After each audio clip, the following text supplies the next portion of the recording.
दिल्ली इसके ऑनलाइन मंच पर मैं निर्बन आप सभी का स्वागत करता हूं। टॉपर स्टॉक में आज हम जिनके साथ जुड़े हैं वो नायब तहसीलदार के पोस्ट में हैं।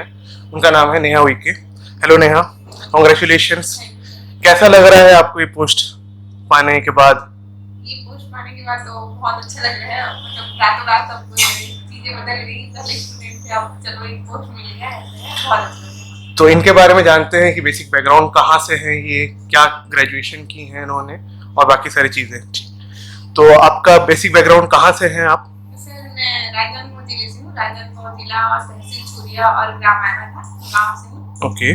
और मैंने अपना जो पढ़ाई है प्रारंभिक तो अपने गांव से ही किया, शासकीय स्कूल से। उसके बाद फिर मैंने अपना प्रयास आवासीय विद्यालय से किया है, गुड। वहाँ पे रहा है। उसके बाद फिर ग्रेजुएशन मैंने बिलासपुर से किया, पोस्ट ग्रेजुएशन। तो सीजीपीएससी करने की आपने कब सोची, कौन से साल या फिर क्या? जब मैं 12th पास आउट कर गई तभी से मैंने कहा कि मेरे को सीजीपीएससी ही करना है बोल के। ओके। तो लेकिन कॉलेज में ऐसे लगा कि कर लूंगी बोल, पर कॉलेज के टाइम पे उतनी अच्छी पढ़ाई नहीं हो पाई और कॉलेज लाइफ एंजॉय करने में फिर बिजी, सब फ्रेंड के साथ घूमना फिरना ये सब था। उसके बाद फिर मैंने जैसे मेरा कॉलेज हुआ उसके बाद फिर मैंने पढ़ाई स्टार्ट की। ओके, तो कौन से ईयर में आपने स्टार्ट किया था प्रिपरेशन? जैसे 2019 में मेरा ग्रेजुएशन हुआ, उसके बाद फिर मैंने स्टार्ट कर दिया। फिर 2030 में कोरोना हो गया। ओके। उसके बाद फिर एक साल घर में।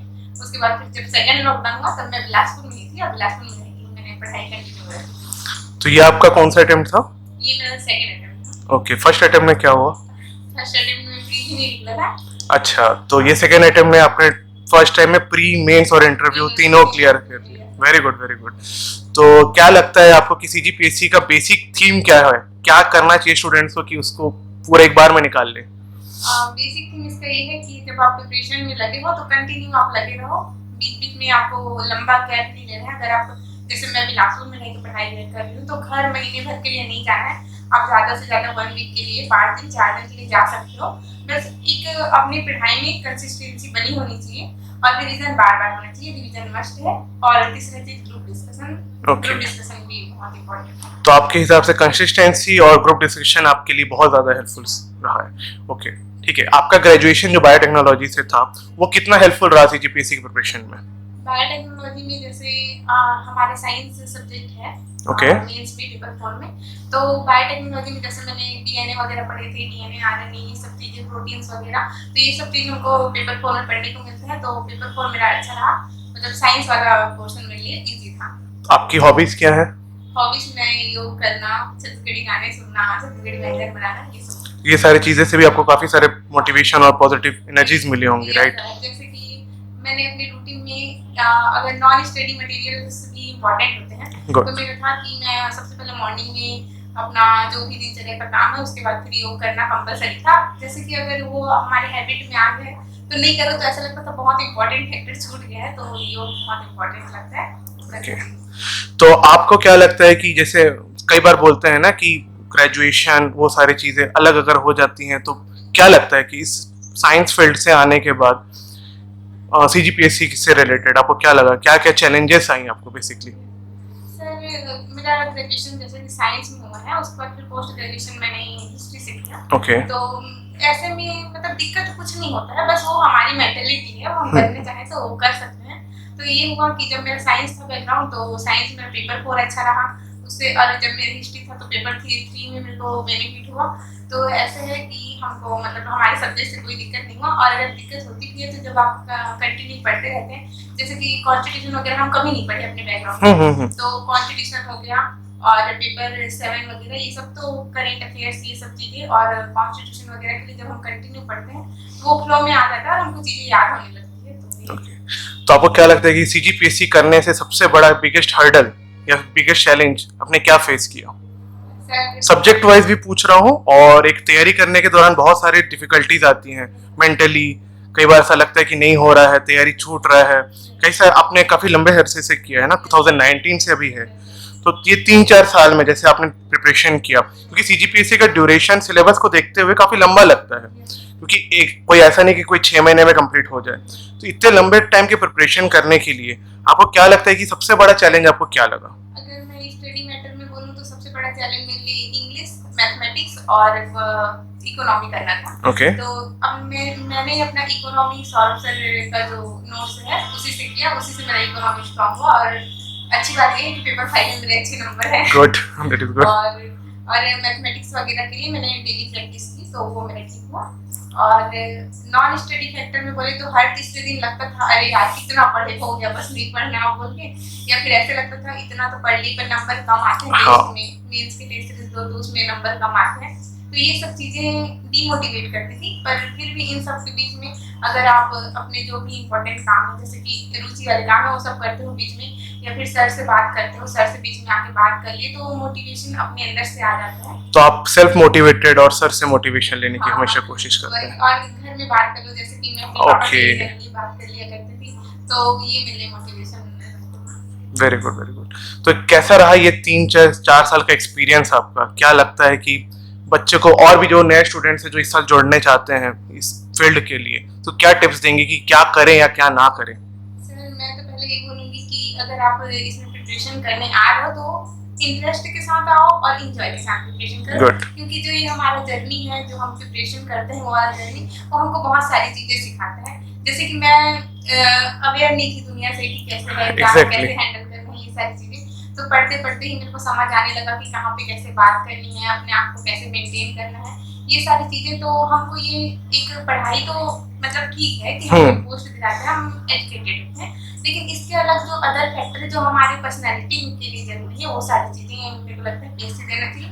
और जो भी एकदम इंटरेस्टेड है बिल्कुल आए, करे, बहुत अच्छा फील्ड है और करने में बहुत मजा आता है। जहाँ आप ग्रुप डिस्कशन करते हैं ये सारी चीजें, तो अच्छा लगता है। तो एक चीज एक आता है कि जैसे प्री के प्रिपरेशन के लिए, जैसे हम टिप्स अगर किसी के लिए पूछ रहे हैं, तो आप क्या टिप्स देंगे? क्योंकि कुछ ही दिनों में फिर से प्री आने वाला है फरवरी में, तो आप क्या टिप्स देना चाहते हैं उन स्टूडेंट्स के लिए प्री के लिए? मैं बोलना चाहूंगी कि अगर आप प्री का कोचिंग वगैरह कर लिए हो और नहीं भी की हो तो एक बार पढ़ लिए हो, तो आपको टेस्ट सीरीज लगाना चाहिए। टेस्ट सीरीज बहुत इंपॉर्टेंट है। जैसे टेस्ट सीरीज लगाने से हमारी जो कॉन्फिडेंस है वो भी बढ़ता है प्री को लेके, और क्वेश्चन करने की हैबिट होती है। तो जब हम डिफरेंट टाइप के टेस्ट सीरीज करते हैं तो वो होता ही है कि हम उस क्वेश्चन, जब हमारे पेपर में क्वेश्चन पेपर जब आता है तो हम उसके लिए नया नहीं प्रिपेयर रहते हैं और डर नहीं लगता। एग्जैक्टली। जैसे भी सीजीपीएससी का पैटर्न है कि गुड में पूछता है, हाँ, तो क्वेश्चन करना बहुत इंपॉर्टेंट है। जितना हो सके उतना ज्यादा क्वेश्चन टेस्ट सीरीज ये सब में।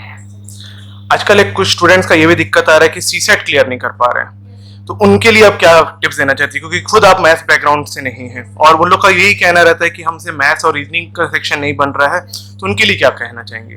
सर मैं तो पहले अपना लैंग्वेज को ज्यादा फोकस करती थी, बिल्कुल, और पेपर 1 में भी वो हमारे लिए बहुत इंपॉर्टेंट है, तो लैंग्वेज सबसे ज्यादा फोकस करने की बात करूंगी। और उसके बाद फिर रीजनिंग हमको बस प्रैक्टिस की रहती है। अगर डेली प्रैक्टिस हो तो रीजनिंग अच्छे से बन जाता है। और मैथमेटिक्स में जैसा कि मेरा दिक्कत रहा है, और अभी भी मैं मैथमेटिक्स के लिए उतनी वो नहीं हूँ, कंफर्टेबल नहीं हूँ, लेकिन फिर भी मैं मैथमेटिक्स को ऐसा होता था कि मैं संडे को उसका टेस्ट लगा okay. जैसे कि कोई फ्रेंड को ही बोल दिए, कोई दीदी भैया को तो 4 क्वेश्चन करके दे दो एक टॉपिक से, तो परसेंटेज का टॉपिक है तो 4-5 क्वेश्चन संडे को परसेंटेज से कर लिए, मतलब हफ्ते भर परसेंटेज पढ़ के संडे को एक टॉपिक परसेंटेज के क्वेश्चन कर लिए, तो कॉन्फिडेंस बूस्ट होता है। तो आपके हिसाब से ग्रुप डिस्कशन इस फील्ड में भी बहुत ज्यादा इंपॉर्टेंट रहेगा ताकि आप चीजें को जल्दी कवर कर पाए, है ना?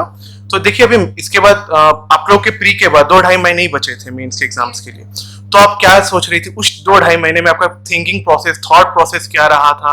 क्या किए थे? ज्यादा आंसर राइटिंग किए थे कि रिवीजन को ज्यादा फोकस किए थे आप? जब प्री का रिजल्ट आया उसके बाद मोटा-मोटी 1 महीने, एक ही महीने बचे था। तो ऐसे था कि कैसे करूंगी, तो फिर ऐसे हुआ कि चलो 1 महीने पूरे तपस्या ही कर लेते हैं। मतलब ऐसे होता था कि लाइब्रेरी वगैरह ज्वाइन की, तो वहां जाके पढ़ती थी, और जो भी मेरे पास कंटेंट थे जैसे कि नोट्स वगैरह हो गए कोचिंग से जो मैंने किया था, वो सब नोट्स मेरे पास अवेलेबल थे। तो मैंने जो A4 साइज के पेपर आते हैं उसके साथ वो बनाए, बंडल बनाए, और उसको स्टेपल करके उसमें जो भी मैं पढ़ती थी उसका टॉपिक लिखती थी, जो मेन टॉपिक रहता था उसका। उसके बाद फिर उसके अंदर के कुछ जो सिनॉप्सिस टाइप का, हां सिनॉप्सिस बना के पढ़ा, और कीवर्ड मतलब जो कीवर्ड पे ज्यादा फोकस किए थे, हां, हमको अच्छे नंबर दिलाते हैं, और चेकर है उसको भी अच्छा लगे। हाँ, तो आपने अंडरलाइन किया था क्वेश्चन के आंसर के लिए कि क्या स्ट्रेटेजी की थी जब आंसर राइटिंग आपने मेंस में लिखा था? तो मैंने अंडरलाइन बहुत ज्यादा नहीं किया था, बहुत कम ही जगह पे अंडरलाइन किया था, जो लगता था कीवर्ड्स पे, फिर क्योंकि आंसर शीट में भी अगर बहुत अंडरलाइन दिखता है तो चेक फोकस चढ़ा, हाँ हाँ हाँ, वो एग्जैक्टली वही मेरा इससे आता कि स्टूडेंट्स ये ध्यान देंगे कि जब भी आप लोग लिखें तो अंडरलाइन करें तो फिर कीवर्ड्स पे ध्यान दें, राइट। और फ्लो डायग्राम बनाओ और साइड में छोटा सा मैप वगैरह छत्तीसगढ़ से रिलेटेड, इंडिया से जो भी ज्योग्राफी में हम बना सकते हैं। और साइंस में मैंने ज्यादा फ्लो डायग्राम बनाया था, ओके। जैसे कि कॉपर का डिस्कशन वगैरह आया था तो मैंने फ्लो डायग्राम से उसको डिफाइन किया था। तो आपका मीडियम हिंदी मीडियम रहा है, तो इंग्लिश लैंग्वेज में आपने पहले ही बोला था कि थोड़ा सा, तो उसके लिए स्टूडेंट्स को क्या टिप्स देना चाहती हैं कि स्टूडेंट थोड़ा और इम्प्रूव करे, क्योंकि एक एक मार्क्स एग्जाम में बहुत ज्यादा आपके रैंक को इम्प्रूव कर देता है। तो इंग्लिश के लिए जैसे हम कोचिंग वगैरह करते हैं, हमको बुक वगैरह मिलती है, वो सफिशिएंट रहती है। Okay. तो जब हम एंटोनिम सिनोनिम से पढ़ते हैं तो एक बार में हमको याद नहीं होता, तो हमको डेली 5 करके याद करना पड़ता है। 5 कर लिए, 4 कर लिए, जैसा जिसका जो एबिलिटी है तो उसके अकॉर्डिंग याद कर लिए। और स्पेलिंग वगैरह भी याद करना पड़ता है, क्योंकि जैसे हम हिंदी मीडियम से है तो हमारी इंग्लिश उतनी अच्छी नहीं होती, तो बोल तो लेते हैं पर लिखने में थोड़ा बहुत तो स्पेलिंग वगैरह और अपना नोट्स नहीं पढ़े बार बार। और जैसे कि अगर नहीं बन पा रहा है तो यूट्यूब वगैरह देख लेती थी, सर के वीडियोस वगैरह, तो ये सब चीजें। Okay good. तो आपको क्या लग रहा है कि मेंस में सबसे ज्यादा टफ जो सब्जेक्ट्स हैं आजकल, पेपर 3 में बहुत ज्यादा लोगों के मार्क्स थोड़े से गिरे हैं, इसके पीछे इस बार का क्या कारण है? सर इस बार तो मुझे लगता है कि जैसे मेरे में पेपर 3 में बहुत कम मार्क्स, मतलब सबसे कम मार्क्स उसी में है सारे सब्जेक्ट के ऊपर। तो उन लोग पेपर 3 में जब चेक करते होंगे तो उन लोग कंटेंट ज्यादा देखते होंगे। हम लोग जनरली थ्योरी लिख देते हैं, बहुत सारे लिखते हैं, पॉइंट नहीं कर पाते हैं। हिस्ट्री एक ऐसा सब्जेक्ट है ना कि बहुत ब्रॉड है, अब कितना पढ़े क्या पढ़े ये समझ नहीं आएगा, तो मैं बोलूंगी कि पॉइंट कर करके पढ़ना चाहिए। और मैं भी जब अगली बार और दूंगी तो मैं कोशिश करूंगी कि मैं पॉइंट में ही लिखूं। तो स्टूडेंट्स को ये एडवाइस दिया जाएगा कि आप लोग बुलेट्स में लिखें ताकि आपको ज्यादा से ज्यादा मार्क्स मिले, और कीवर्ड्स पे आप ज्यादा फोकस करिएगा, जो टेक्निकल वर्ड्स होते हैं पॉलिटी एंड पब्लिक एडमिनिस्ट्रेशन में, है ना। तो आप एक बार बताइए कि पेपर 7 आपका कैसा रहा था? पेपर 7 में क्योंकि एक मोस्ट हाइप्ड सब्जेक्ट माना जा रहा है, क्योंकि वो लगातार सबके ऑन एन एवरेज सबसे कम सब्जेक्ट वही आए थे, इस बार बस पेपर 3 में सबसे कम हुए लोगों के। पेपर 7 के लिए न्यूज़पेपर बहुत इंपॉर्टेंट है और करंट से अपडेट होना बहुत ओके गुड गुड। पेपर 7 के लिए मैंने करंट पे ज्यादा फोकस किया था। और जैसे कि स्पोर्ट्स वगैरह अभी बहुत करंट हाइलाइटेड जो भी टॉपिक्स, स्पोर्ट्स वगैरह ये सब चीजें ना पेपर 7 के लिए ऑलमोस्ट आप न्यूज़पेपर पढ़े और अपना बेसिक क्लियर करने के लिए जो सर कोचिंग में बताते हैं पेपर 7 से रिलेटेड जो भी बेसिक है कि जो गेम कहाँ से स्टार्ट हुआ, या फिर जब हम योजनाएं पढ़ते हैं, अधिनियम पढ़ते हैं, तो वो सब चीजें मैं क्लास से ही पढ़ती थी, क्लास के नोट्स से, और करंट मेरा वो था। ओके ठीक है। तो आपने इससे पहले कहीं टेस्ट सीरीज वगैरह या फिर ज्वाइन किया था आंसर राइटिंग पर्पस के लिए? मैं मेंस के लिए पूछ रहा हूँ। Yes sir, answer writing purpose के लिए मैंने टेस्ट सीरीज ज्वाइन किया था, और मैं मतलब कि ऑनलाइन ज्वाइन करा था, तो वहाँ से मैं लिख लेती थी। और गांधी जॉब में ही कुछ कोचिंग थे वो सबको आंसर राइटिंग करा रहे थे, तो मैं वहाँ से बना। Okay good good good. तो आपको क्या लग रहा है कि आंसर राइटिंग कितना हेल्पफुल होता है कोचिंग? मतलब एक होता है कि आपने कोचिंग कंप्लीट कर लिया, उसके बाद आंसर राइटिंग स्किल्स कितना इंपॉर्टेंट रहता है मेंस क्लियर करने के लिए? क्योंकि आपको भी पता है कि ये 3 लेवल का एग्जाम है। सबसे पहले प्रीलिम्स जो कि जिसका मार्क्स कैलकुलेट होता नहीं है, फिर होता है मेंस और इंटरव्यू। तो फिर ये कितना हेल्पफुल होता है आंसर राइटिंग? आंसर राइटिंग बहुत हेल्पफुल होता है, क्योंकि हमको एक एग्जैक्ट टाइम पे उतना सारा मेंटेन करना होता है। और ऐसे जैसे सीबीएसई का पैटर्न चल रहा है कि वो लाइंस बढ़ा दिए हैं, बढ़ा दिए हैं, तो हमको एक टाइम पे अगर आंसर वो करना है, लिखना है, अपना अच्छा आंसर भी देना है, उसमें फ्लो डायग्राम भी बनाना है, तो सब चीज मेंटेन करना है। तो आपको आंसर राइटिंग करना बहुत इंपॉर्टेंट है, टाइम सेट करके आंसर राइटिंग करना चाहिए। और जो भी अगर आप बार बार टेस्ट सीरीज वगैरह दे रहे हैं, आंसर लिख रहे हैं, तो हमको समझ आती है कि हमारी कमियां कहाँ पे है। और जैसे कि सर लोग चेक करके बताते हैं कि आप मात्रा में मिस्टेक है या कंटेंट है, तो ये सब चीजें समझ आती है, फिर उसमें सुधार करना वो हमारी जिम्मेदारी। Okay good.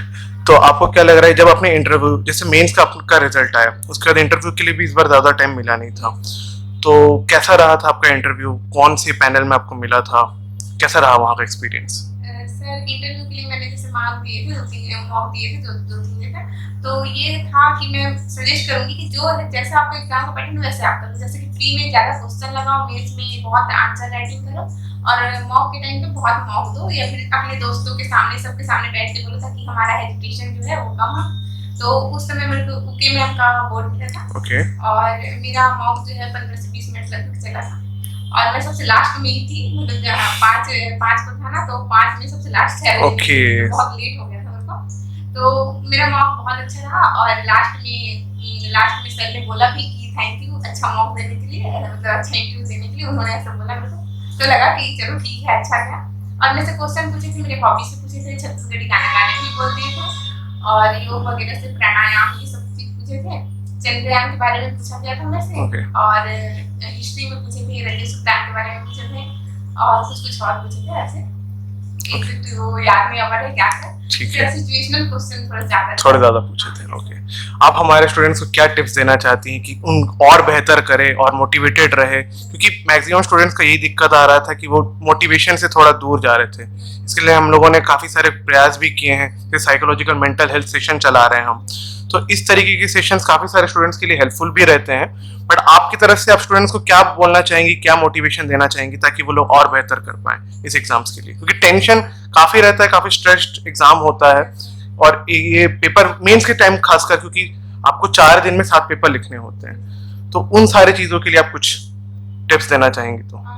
सर मैं टिप्स देना चाहूंगी जो भी मेंस लिखेंगे उनको, कि अपना आत्मविश्वास ना खोए। कभी कभी होता है हमारे एग्जाम में भी नहीं कर पाता, जैसे मेरा भी पहले में प्री भी नहीं निकल पाया था, तो ऐसा था कि मैं बहुत डिमोटिवेट हो गई थी कि कैसे करूंगी, क्या करूंगी, मैं तो प्री भी नहीं निकाल पाया। ऐसे मन में आता है जब हम देखते हैं अपने दोस्तों को कि चलो हो गया, अच्छा हुआ।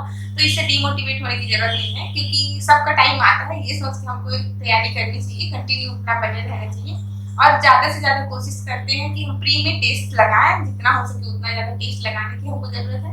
और मेंस के लिए आंसर प्रैक्टिस अगर आपका नहीं भी हुआ है तो आपको डिमोटिवेट होना नहीं है, 2-3 महीने का लंबा गैप नहीं लेना है, जैसे मैंने ले लिया था, लेकिन ऐसे नहीं लेना है। मेंस में बहुत इफेक्ट पड़ता है लंबा गैप लो तो इसलिए मेंस में थोड़ा सा इफेक्ट होगा।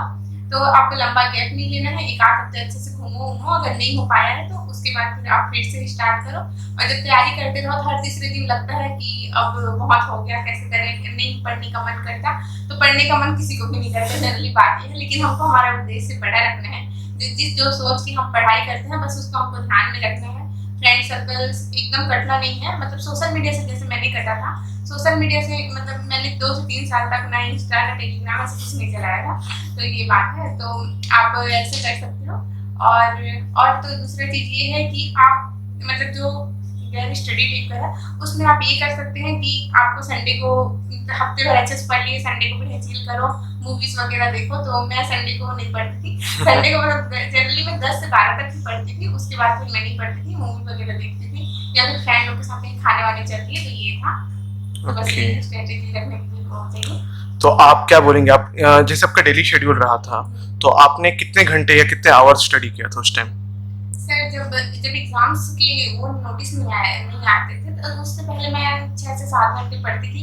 लाइब्रेरी ज्वाइन कर लो तो एक वो होता है कि पढ़ने बैठने की हैबिट बन जाती है हमारी, तो बस वही है 3 घंटे सुबह 3 घंटे शाम में पढ़ लिए, बीच बीच में थोड़ा सा जाके पढ़ ली। ये हो गया न्यूज़पेपर डेली, सुबह न्यूज़पेपर कंपलसरी था कि जब चाय वाय पीने से पहले एक बार न्यूज़पेपर पढ़ लिए, तो न्यूज़पेपर कंपलसरी था। और ये ऐसे करके पूरे 7 घंटे हो जाते थे मोटा मोटी। उसके बाद फिर जो हमारा जब जैसे आ गया, अगर वो आ गया एग्जाम का नोटिफिकेशन आ गया, तो टेस्ट सीरीज वगैरह सब ज्वाइन कर लो और जितना हो सके उतना टेस्ट सीरीज लो और पढ़ने पे ज्यादा फोकस करो। और सोशल मीडिया से उस टाइम पे तो एकदम दूरी हो जाना है, मतलब उस टाइम पे तो चलो हम थे नहीं थे वो अलग बात है, उस टाइम पे क्योंकि जब हमारे माइंड में हमारे सब्जेक्ट से रिलेटेड कोई अदर चीज आता है तो फोकस अदर डिस्ट्रैक्शन ज्यादा हो जाते हैं और हमको हमारे सब्जेक्ट से रिलेटेड याद नहीं हो पाता है। तो मैं कोशिश करूंगी कि मतलब आपका ये कहना है कि डिस्ट्रैक्शन से दूर रहने के लिए सबसे अच्छा तरीका है कि उस जगह पे जाए ही मत, कि ताकि कोई मत। बिल्कुल बिल्कुल, बहुत सारे लोग बोलते हैं नहीं ये पढ़ो यहाँ से आएगा ये, हाँ बहुत सारी चीजें डिस्ट्रैक्शन करती हैं। थोड़ा कम करना चाहिए उस टाइम पे। ठीक है, ये थी हमारे साथ नेहा उइके जी, इनको नैब तहसीलदार का पोस्ट मिला है। कॉन्ग्रेचुलेशंस फिर से आपको इस पोस्ट के लिए। ठीक है, धन्यवाद।